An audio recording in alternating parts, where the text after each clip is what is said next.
Chapter 9. Nala. Nala lay with her chin on her paws, feigning sleep as Keto stood watch at the opening of the cave that served as the lioness's sleeping quarters.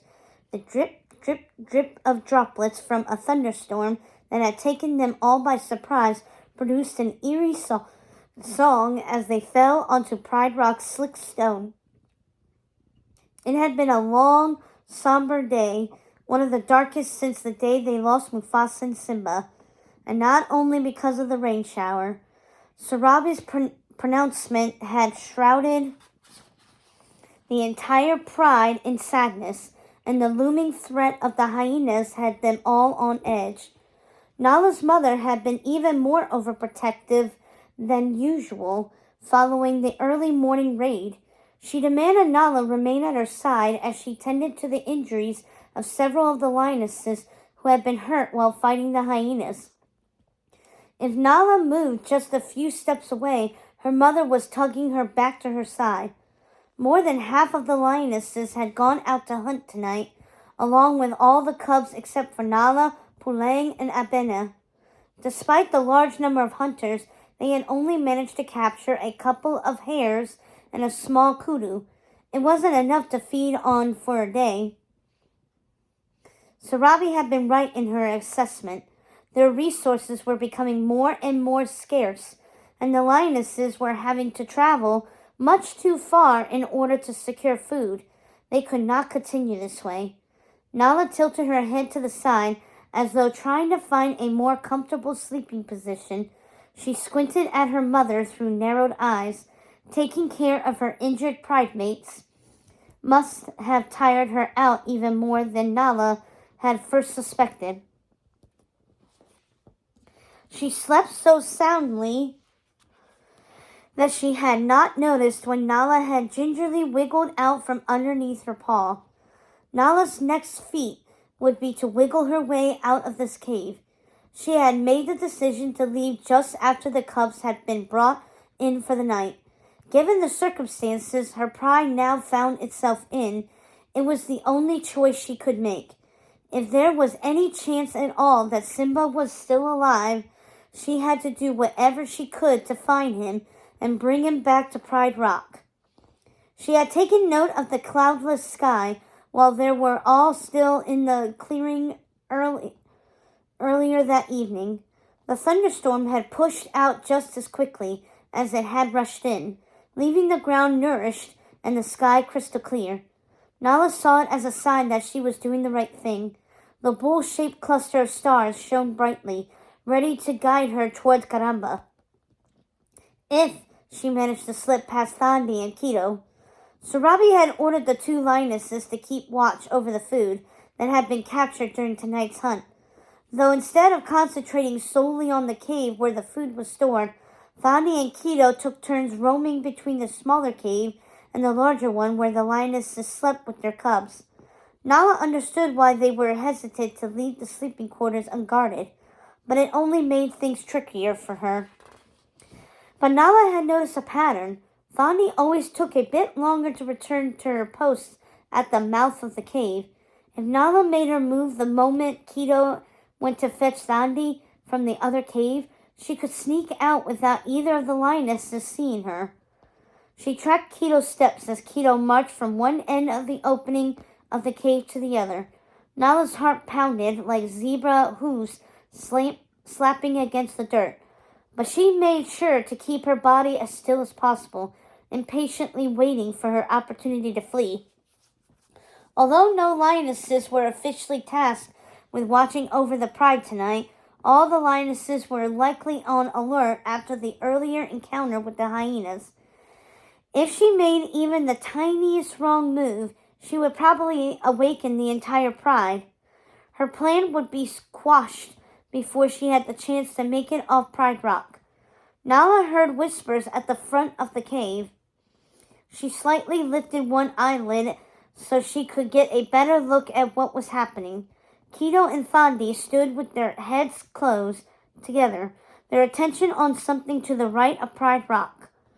One of the cubs whimpered in their sleep, and Keto twisted around to stare into the cave. She seemed to look directly at Nala. No, no, no. Nala shut her eyes tight and listened, waiting for the moment when Keto would jostle Serafina awake to inquire why Nala was not sleeping. But the other lioness never came for her. She opened her eyes to find both Keto and Thandi gone from the mouth of the cave. This was it. This was her best chance to leave Pride Rock without any of the lionesses or cubs noticing. They would all realize she was missing in the morning, of course, but she would be well on her way to Caramba by then. If she was going to do this, she had to do it right now. Nala looked over at her mother's sleeping form once again and had to hold in the sob that nearly escaped. Her mother would be upset, but even more than that, she would be terrified at the thought of Nala gone. As much as she disagreed with the way her mother had been treating her lately, Nala didn't want to cause her more worry. She could picture her going on a frantic search the moment she discovered Nala was missing. That was why she would have to move as quickly as possible. She would also have to make sure she didn't leave a trail that could be easily followed. Closing her eyes, Nala pulled in another deep breath. She needed to calm the nerves fluttering around in her belly. If she didn't, her legs would wobble too much for her to make it off Pride Rock. She slid further away from her mother, staying on her stomach, moving as quietly as possible. Kahina mewed as Nala slid past her. She stopped, making sure the other cub was still sleeping before continuing towards the mouth of the cave. Nala's eyes darted back and forth between the sleeping lionesses and cubs and the opening of the cave. She had no idea where Thandi and Keto had run off to, but she had no doubt they would be back soon. They had been ordered by Sarabi to keep watch, and no matter what had grabbed their attention, neither would deliberately defy their queen by staying away from their post for too long. She inched along the floor like a stealth cheetah, not making a sound. Once she reached the opening of the cave, Nala peeked out. It was clear. She took a second to glance back at her mother, but she knew she did not have time to dwell on what would happen when they all realized Nala was gone. They would forgive her once she returned to Pride Rock with their rightful king. Hardened by the image of Sarabi reuniting with Simba and what Simba's return would mean to their pride's existence, they would be able to remain in their home. Nala took off. She traveled in the opposite direction from where Thandi and Keto had been looking, squeezing past boulders that had shifted because of the drought as she made her way down the side of Pride Rock. Nala could hardly believe it when she reached the base of the rock formation. She looked up at the imposing facade. It took her breath away. She'd done it. She had actually done it. She'd managed to slip away. Now all she had to do was make it to the grasslands, where it would be harder for anyone to spot her if they were to wake up and look out over the Pride Lands.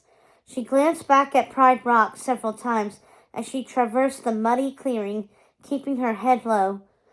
She hoped she didn't encounter any animals at the waterhole. She'd considered traveling a different route, but it would take too much time. She also was certain Thandi and Keto had gone off in the opposite direction. The last thing she wanted to do was run into either of them.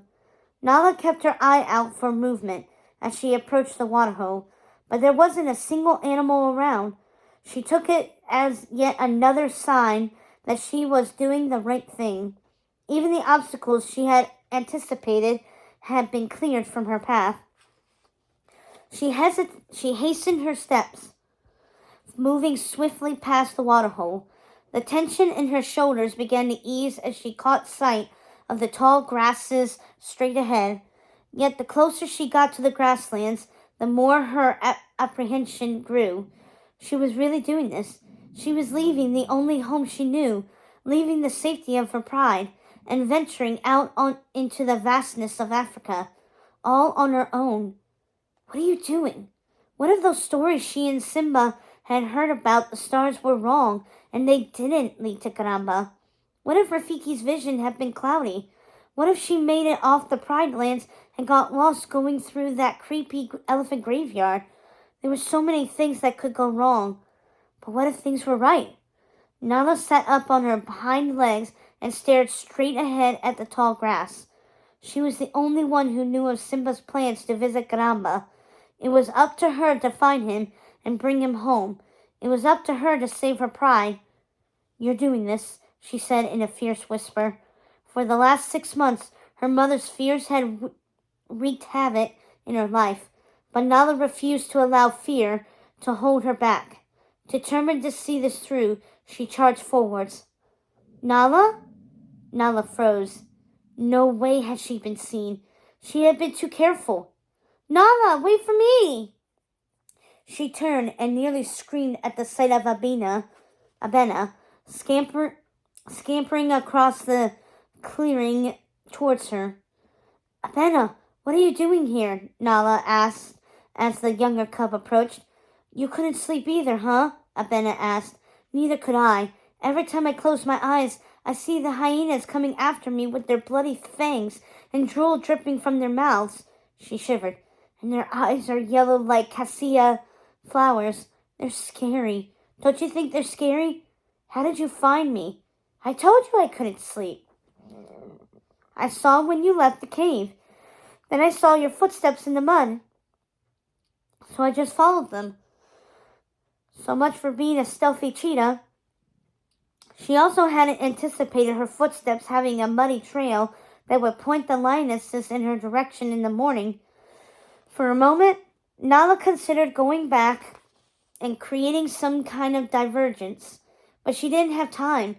It was better to keep moving forwards. The sooner she could put more distance between herself and Pride Rock, the harder it would be for them to catch up with her. "I want to go for a walk with you," Abena said. "I'm not..." Nala stopped herself before she spilled all her plans. "I want to walk alone. I don't want any company. Please, Nala, I'm too afraid to walk by myself." Just then, Nala heard what sounded like a shout coming from Pride Rock.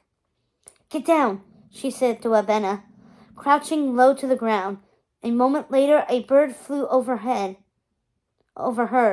cawing as it swooped around their heads. "It's just a bird," Nala said with a sigh of relief. "Ola's right. You really are afraid of everything," Abena said. Nala growled at her. It was bad enough that she had to take this stuff from the other older cubs. She wasn't going to put up with it from the runt of their pride. "Go back to the cave," Nala ordered her. "Not until after our walk," Abena said. "I won't sleep anyway, so it's just as well if I join you." "No!" Ugh, why was she so stubborn? Nala looked back at Pride Rock to make sure no one had heard her before turning her attention back to Abena. In her most forceful voice, she said, "You can't come with me, so just go back." The cub tilted her head to the side and narrowed her eyes. "You weren't going on a walk, were you? Where are you going?" Nala gritted her teeth at Abena's reaction to her forceful voice. It was entirely wrong. Where was the cowering and shivering in fear? Though to say that she was the youngest of the pride overlooked that the cub was way too smart. "Come on, Nala, tell me." What was she supposed to do now? If she sent Abena back, the cub would probably wake up the other lionesses. Or even worse, what if Thandi and Keto had returned to their posts? They would question why Abena was out and about, and would learn that Nala was gone too. She had no choice but to tell her something. But she could not reveal she was going in search of Simba, or that she suspected she knew where he might be. No one could know any of that. Nala didn't want to get any of the lionesses' hopes up, just in case the latest sighting turned out to be like all the others. And even if Simba was in Garamba, she wasn't sure she was heading in the right direction. "Please let the stars lead me the right way." "I'm going on an adventure," Nala told Abena. "Alone." "An adventure," Abena squealed. "Shh," Nala hissed. "Keep it down." "I always wanted to go on an adventure. Can we see Lake Victoria? I heard it is bigger than all the Pride Lands." "No lake is as big as the Pride Lands," Nala said. "And no, I'm not going to Lake Victoria. And no, you cannot follow me. I told you I am going on this adventure alone. Go back to Pride Rock and do not tell anyone you saw me, Abena. I mean it. Nala turned and continued towards the grasslands. She'd taken only a couple steps when a soft plea stopped her. Please? Nala spun around to find Abena standing in the spot where she had left her, head hung low. Please, the younger cub repeated. Let me come on the adventure with you. I never get to do anything. Nala wanted to point out that Abena had been allowed to do even more than she had. Yet, because she had been held back at Pride Rock while the other cubs went off for pouncing lessons or playing in the scrubland past the waterhole, Nala understood how the young cub felt. She looked out towards the wide expanse that stretched before her, and acknowledged that the thought of traveling across it alone made her stomach queasy. Would it be so bad to have a companion? Okay, you can join me on my adventure, Nala said, but there are rules you have to follow. Abena's head bobbed with enthusiasm. You have to do what I say, Nala told her. She frowned. If you're going to boss me around like all the others, then I'm not going. She turned and started stomping back towards Pride Rock. Nala reached out with her paw and clamped down on her tail, pinning it to the ground. Stop, she said. She jogged around to face the younger cub. It's not bossing you around. I'm not the queen like Sarabi. I just want to make sure we're both safe. What if I see something dangerous? Then I'll listen to you, Nala said. Abena's eyes widened. You will? Nala nodded. It will be a partnership, but no running ahead of me. We must stick together. What about fireflies? Nala frowned. What about them? If we see a cloud of fireflies, we have to stop and play with them. That's my rule. Some rule, Nala wanted to say, but she only nodded. Fine, we'll stop for fireflies, Nala said. Okay, let's go, Abena said. She took off, running ahead of Nala, although Nala had specifically told her not to do that very thing. Nala looked up at the stars and let out a sigh. She was going to regret this. She was sure of it.